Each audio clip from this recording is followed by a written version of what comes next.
1 கொரிந்தியர் 2:13. அவைகளை நாங்கள் மனித ஞானம் போதிக்கிற வார்த்தைகளாலே பேசாமல் பரிசுத்த ஆவி போதிக்கிற வார்த்தைகளாலே பேசி ஆவிக்குரியவைகளை ஆவிக்குரியவைகளோடு சம்பந்தப்படுத்தி காண்பிக்கிறோம்.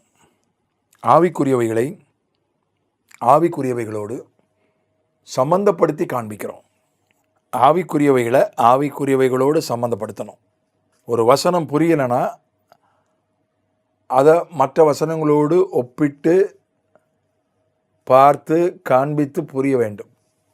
அது ரொம்ப முக்கியம். ஒரு கனவு வருகிறது.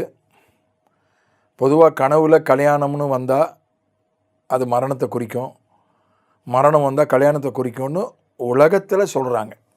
பைபிளில் இல்லை. எங்கள் ஊரில் அப்படி எங்கள் பாட்டி சொல்லியிருக்கிறாங்க. மற்றவங்களும் சொல்கிறாங்க, கனவில் மரணம் வந்துச்சு அப்போனா அது கல்யாணத்தை தான் குறிக்கும். உடனே சொல்லிடுவாங்க. கர்த்தர் ஒரு கனவை கொடுக்குறார். அது ஆவிக்குரிய ஒரு சமாச்சாரம். இப்போ அதை புரிந்து கொள்வதற்கு, அதை முன்னிட்டு செயல்படுவதற்கு நாம் இன்னொரு ஆவிக்குரிய காரியத்தோடு அதை சம்மந்தப்படுத்தி காட்டணும், சம்மந்தப்படுத்தி பார்க்கணும். அப்போ வசனத்தோடு தான் அதை சம்மந்தப்படுத்தணும். கனவில் நான் மரணத்தை கண்டேன், அது கல்யாணம், பாட்டிகளெல்லாம் அப்படிலாம் உலகத்தில் அப்படி தான் சொல்கிறாங்க. இல்லை, பைபிளில் எங்கெல்லாம் மரணம் வந்திருக்குன்னு பார்க்கணும். அப்போ அதை ஒப்பிட்டு பார்த்து ஜெபம் பண்ணணும், தியானிக்கணும். அப்போ ஆவியானவர் உணர்த்துவார், இதுதான் அர்த்தம்னு. அதான் ஆவிக்குரியவைகளை ஆவிக்குரியவைகளோடு சம்மந்தப்படுத்தி காட்டுவது. மற்ற 12ஆம் அதிகாரத்தில் அப்படிப்பட்ட ஒரு காரியத்தை நாம் பார்க்கிறோம். அக்காலத்தில் இயேசு ஓய்வு நாளில் பயிர் வழியே போனார். அவருடைய சீஷர்கள் பசியாக இருந்து கதிர்களை கொய்து தின்ன தொடங்கினார்கள். பரிசேயர் அதை கண்டு அவரை நோக்கி, இதோ ஓய்வு நாளில் செய்யத்தகாததை உம்முடைய சீஷர்கள் செய்கிறார்களே என்றார்கள். அதற்கு அவர், தாவீதும் அவனோடு இருந்தவர்களும் பசியாக இருந்தபோது செய்ததை நீங்கள் வாசிக்கவில்லையா? அவன் தேவனுடைய வீட்டில் பிரவேசித்து ஆசாரியர் தவிர வேறு ஒருவரும் புசிக்கத்தகாத தேவ சமூகத்து அப்பங்களை தானும் தன்னோடு இருந்தவர்களும் புசித்தார்களே.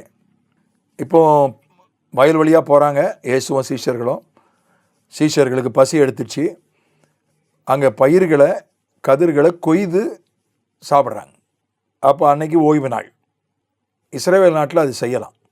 ஒரு தோட்டத்து வழியாக போனால் பசித்தால் அங்கே இருக்கிறத எடுத்து சாப்பிடலாம். வீட்டுக்கு தான் கொண்டு போகக்கூடாது. அங்கே தோட்டத்துக்குள்ளே வயலுக்குள்ளே யார் வேணால் போய் எதை வேணால் சாப்பிடலாம், எடுத்து கொண்டு போகக்கூடாது. அதனால் அவங்க செஞ்சது அந்த நாட்டு முறைப்படி தப்பு கிடையாது. ஆனால் இப்போ ஒரு தேங்காவோ மாங்காவோ பறித்து சாப்பிடலாம், வெளியே எடுத்துகிட்டு போனால் தான் தப்பு. ஆனால் அது பிரச்சனை இல்லை. ஓய்வு நாளில் அது செஞ்சது தப்பு. பயிரை கொய்தது சாப்பிட்டது தப்பு இல்லை, ஓய்வு நாளில் சாப்பிடலாம். பயிரை கொய்தது அது ஒரு வேலை, அது செய்யக்கூடாது அப்படின்னு எதிரிகள் பரிசேயர் குற்றஞ்சாட்டுகிறார்கள்.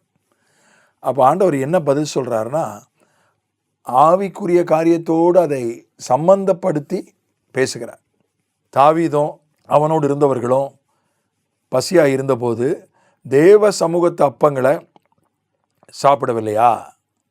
5ஆம் வசனத்தில் சொல்கிறார், அன்றியும் ஓய்வு நாட்களில் ஆசாரியர்கள் தேவாலயத்தில் ஓய்ந்திராமல் ஓய்வு நாளை வேலை நாள் ஆக்கினாலும் குற்றமில்லாது இருக்கிறார்கள் என்று நீங்கள் வேதத்தில் வாசிக்கவில்லையா? அதை வேத வசனத்தோடு ஒப்பிட்டு காட்டுறார். எல்லாவற்றையும் வேத வசனத்தோடு ஒப்பிட்டு பார்ப்பது, காட்டுவது தான் ஆவிக்குரியவைகளை ஆவிக்குரியவைகளோடு சம்பந்தப்படுத்தி காண்பிப்பதுன்னு பவுல் எழுதுகிறான். அப்போ நம்முடைய வாழ்க்கையை, நம்முடைய வாழ்வில் வருகிற எண்ணங்களை, பேச்சுக்களை, செயல்களை, பிரச்சனைகளை, வியாதிகளை வேத வசனத்தோடு ஒப்பிட்டு அதை நம்ம பார்க்கணும் அல்லது காட்டணும். ஆவிக்குரியவைகளை ஆவிக்குரியவைகளோடு சம்பந்தப்படுத்தி என்பது சரியான மொழிபெயர்ப்பு அல்ல. ஆவிக்குரியவைகளோடு சம்பந்தப்படுத்தி காட்டுவது, அந்த ஒரு ஆவிக்குரியவை தான் அதில் இருக்கணும். அதுதான் சரியான மொழிபெயர்ப்பு. அதனுடைய அர்த்தம் என்னவென்றால், சம்பந்தப்படுத்தி காட்டுவது என்னவென்றால் கம்பைன், இணைத்து காட்டுவது. அது ஒரு வசனமாகவும் இருக்கலாம், ஒரு வசனத்தை இன்னொரு வசனத்தோடு இணைச்சி காட்டுறது. வாழ்வில் நடந்த ஒரு சம்பவமாய், நடந்து கொண்டிருக்கிற ஒரு பிரச்சனையாய் கூட இருக்கலாம், கண்ட கனவாய் இருக்கலாம், பெற்ற தரிசனமாக இருக்கலாம், கேட்ட தீர்க்க தரிசனமாக இருக்கலாம். அதை ஆவிக்குரிய காரியத்தோடு வசனத்தோடு சம்பந்தப்படுத்தி காட்ட வேண்டும், பார்க்க வேண்டும். இணைப்பது, கம்பைன், இணைத்து பார்ப்பது, எக்ஸ்பிளைன், அதை விரிவாக்கி விளக்கி சொல்வது, இன்டர்பிரட், அதை வியாக்கியானம் பண்ணுவது, சம்பந்தப்படுத்தி ஆவிக்குரியவைகளோடு சம்பந்தப்படுத்தி காட்டுவது என்பதற்கு இதெல்லாம் அர்த்தம். அங்கே இருக்கிற கிரேக்க வார்த்தைக்கு ஃபர்ஸ்ட் ஹேண்ட் ரிப்போர்ட், அதாவது அதை கண்ணால் கண்டு சொல்வதை போல, காதால் கேட்டு சொல்கிறத போல சொல்கிறதா தான் ஃபர்ஸ்ட் ஹேண்ட் ரிப்போர்ட். அதாவது பேப்பரில் செய்தித்தாளில் நம்ம படிக்கிறோம். அப்போ அந்த ஊருக்கு போய், சம்பவம் நடந்த ஊருக்கு போய் எங்கள் நிருபர் அதை பார்த்து கேட்டு இதை செய்தியை தந்திருக்கிறார் அப்படின்னு போட்டால் அது ஃபஸ்ட்டு ஹேண்ட் ரிப்போர்ட். இப்போ இந்த ஊர்லேருந்து செய்தியில் சொல்லுவாங்க, டிவியில், சமூக ஊடகத்தில், அந்த ஊர்லேருந்து, அந்த இடத்துலேருந்து எங்கள் நிருபர் பேசுகிறாரு, அவர் அங்கேருந்தே பேசுவார், அங்கே இருக்கிறவங்க பேட்டியை ஒளிபரப்புவார். அதான் ஃபஸ்ட் ஹேண்ட் ரிப்போர்ட். அப்படி இல்லாதபடி அதை பார்த்துட்டு ஒருத்தர் சொல்கிறார், நான் டிவியில் பார்த்தேன், பேப்பரில் படித்தேன், இப்படி நடந்திருக்கான் அப்படின்னு சொன்னால் அது ஃபஸ்ட் ஹேண்ட் ரிப்போர்ட் இல்லை. அது உண்மையாக இருக்கலாம், ஆனால் ஃபஸ்ட் ஹேண்ட் ரிப்போர்ட் இல்லை. அங்கே போய் நேரில் பார்த்து விசாரித்து சொல்வது தான் ஃபஸ்ட் ஹேண்ட் ரிப்போர்ட். அப்போ ஆவிக்குரியவைகளோடு சம்பந்தப்படுத்தி, இப்போ ரட்சிப்பை பற்றி நான் சொல்லுகிறேன் என்றால் நான் ரட்சிக்கப்பட்டிருக்கணும், அதுதான் அதில் முக்கியம்.